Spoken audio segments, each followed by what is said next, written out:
Madam, Tony. কি হয়েছে টনির? ও hospital থেকে যে ওষুধগুলো দিয়েছিল সব একসাথে খেয়ে ফেলেছে। ও মনে হয় আর বাঁচবে না।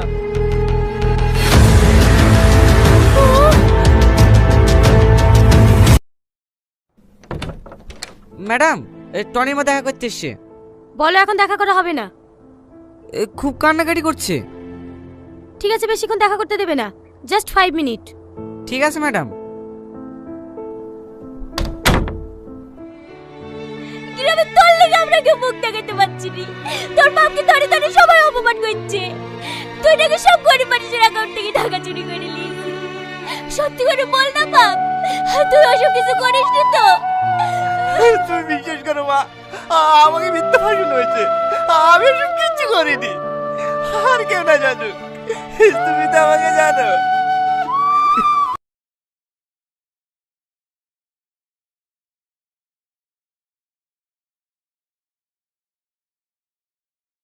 টাইম শেষ হয়ে গেছে।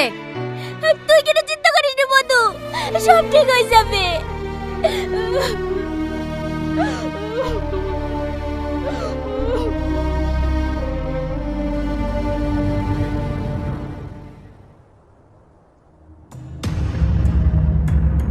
হ্যালো স্যার, আপনাদের একজনকে ধরে ফেলেছে। ওকে মুখ খুলেছে?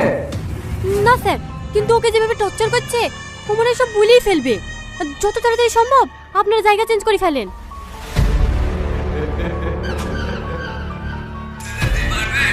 আমার একটা চুলো ছিঁড়তে পারবে। ওরা ভুল লোককে ধরেছে, ও আমাদের লোক না। মানে খবরটা দেওয়ার জন্য তোর অ্যাকাউন্টে 1,00,000 টাকা ট্রান্সফার করে দিয়েছি। চেক করে দিস।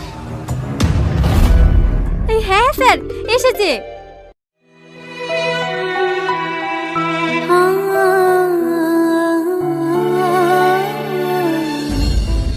মদকে মেয়েদের গিফট চেক করা, জানিয়ে যা। ওর বাবা যে কত বড় নেতা হয়েছে তা আমি দেখছি। চলো। আচ্ছা সালমা, তুমি তো পুলিশ। আমি যদি কোনোদিন কোনো অন্যায় করে ফেলি, তুমি আমার গায়ে হাত তুলবা? হ্যাঁ, তীরে টাঙি পেটাবো।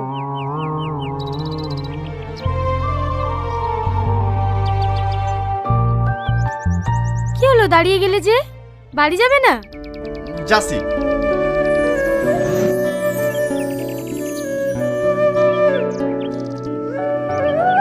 আমার বিশ্বাস আমার টনি কোনো অন্যায় কাজ করতেই পারে না।